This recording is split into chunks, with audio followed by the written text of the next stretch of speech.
Regal entertainment project. आई भैया ई बात तू समय के बाद जब गंगा जी के बारात दुआरी पहुंचल, मैना रानी जब दूल्हा के देखली तो ये का कहत तारी, एकदम लट धूम धूम के रोवत तारी, का हमार बेटी बाड़ी आ का दामाद खोज तले जाए ना रह। रोई रोई कहेली मैना रानी नारद पहले गए दरिया। रोई रोई कहेली मैना रानी नारद पहले गए दरिया। गौरा बेटी गोरे बाड़ी खोजल दामाद काहे करिया।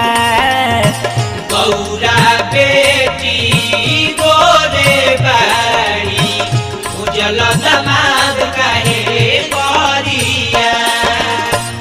रीगल एंटरटेनमेंट जा हये दुल्हा हये बाराती जाए नारद कुछो ना कइलो। अरे हमरा बेटी के तू ढा देला, समझत ई बड़ा धोखा कर देला, धोखा।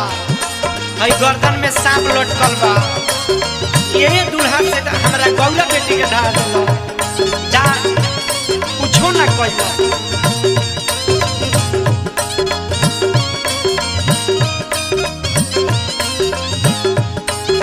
Regal entertainment project. के दुल्हा के हंसे गाँव भर हो, गरबा में सप देखी लगतावे डर हो। जाए नारद तारा कुछो ना बुझाए।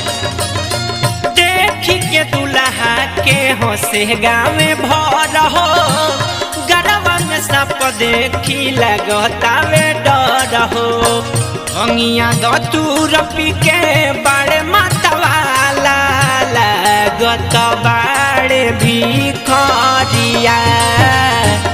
अंगिया धतूर पी के बड़े मतवाला लागत बाड़े भिखरिया। गौरा बेटी गोरे बाड़ी खोजल दामाद काहे करिया। गौरा बेटी गोरे बाड़ी खोजल दामाद काहे करिया।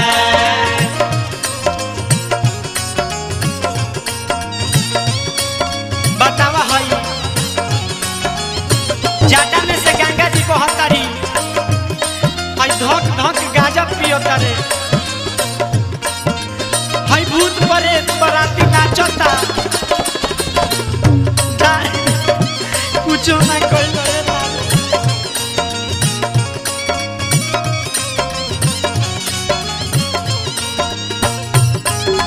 सखी लोग कैसे आती उतरी, कोई कोई लाग पड़त रे।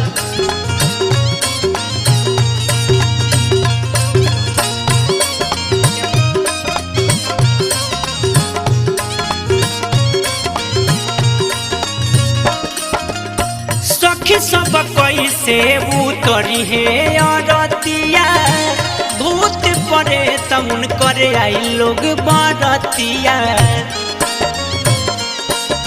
ए नारद जी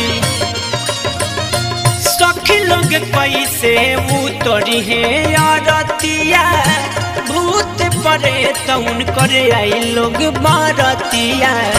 जाटवा से गंगा बहे माथवा पचंदा, बसाह के कोइले सवरिया। जाटवा से गंगा बहे माथवा पचंदा, बसाह के कोइले सवरिया।